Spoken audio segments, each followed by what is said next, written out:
Bite. Vomi. Nichon. Et félicitations monsieur, bravo, vous êtes retenu pour jouer dans le film Baywatch. Salut à tous, bienvenue dans Zoom.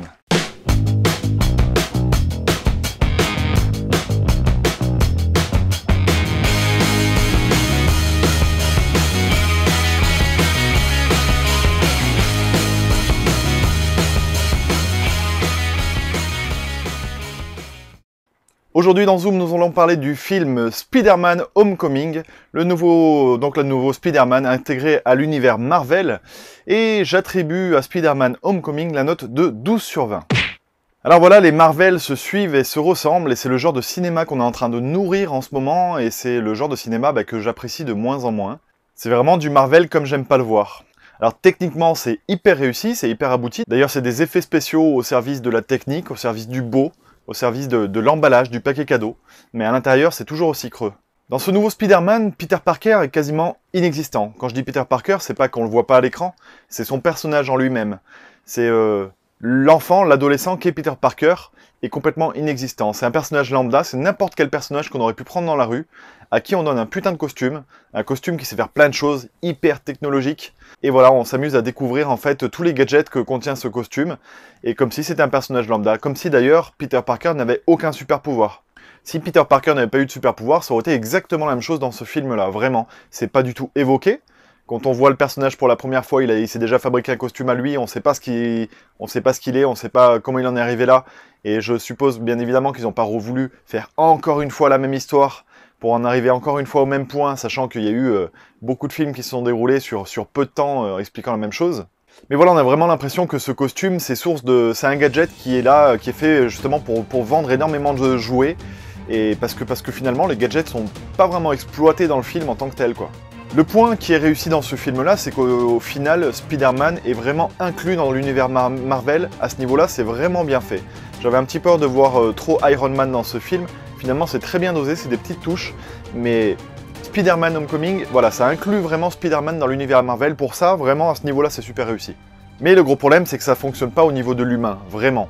On est dans le beau, on est dans le bien fait, dans le visuel. Mais c'est complètement fade, c'est sans émotion, c'est sans âme. Alors le méchant, que dire du méchant, cette espèce de bouffon vert mélangé à Birdman, etc., qui fait pas très original du tout, au final il est vraiment pas méchant, comme d'habitude, chez Marvel on sait pas faire des méchants, du coup ça nuit à la qualité du film tout simplement, parce qu'il n'y a pas vraiment d'ampleur dramatique, il n'y a pas vraiment d'enjeu, ce qui se passe, voilà, le méchant est pas vraiment méchant, donc dans ce qui se passe à l'écran nous fait pas peur, donc en fait on n'a pas d'empathie pour Peter Parker, puisqu'on n'a pas peur pour lui en fait.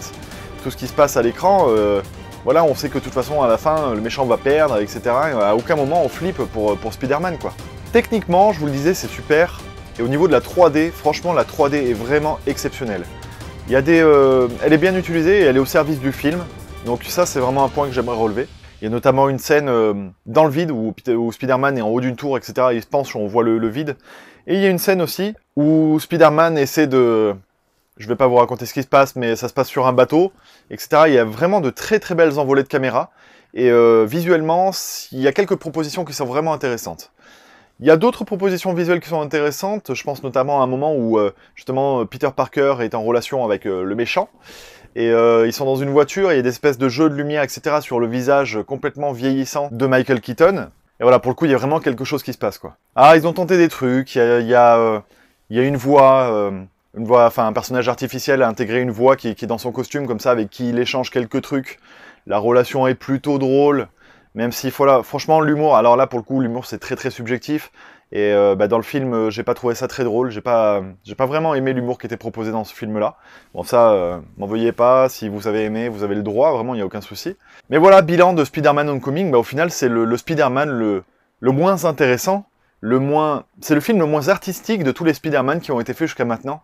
Et en fait, c'est vraiment en pente descendante, hein, les Spider-Man, parce qu'au final, quand on regarde les films de Raimi, ils sont beaucoup plus réussis que ça, quoi. Ils proposent des choses, qu'on aime ou qu'on n'aime pas, artistiquement, en tant qu'œuvre cinématographique, les films de Raimi sont bien plus intéressants. Et même d'ailleurs, les deux Amazing Spider-Man qu'on suivi sont plus intéressants que celui-là aussi, quoi. Là, c'est vraiment du réchauffé.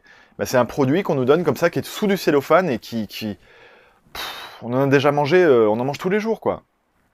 Donc voilà, c'est pas très intéressant. Dites-moi ce que vous en avez pensé de ce film, vous avez peut-être aimé et vous avez peut-être envie de le défendre, donc allez-y dans les commentaires, n'hésitez pas. Et si vous avez aimé cette vidéo, n'hésitez pas à lâcher un petit pouce bleu et à commenter et à partager. En attendant, moi je vous remercie d'être là, je vous remercie d'être toujours aussi présent, et je vous dis à plus. Ciao ciao.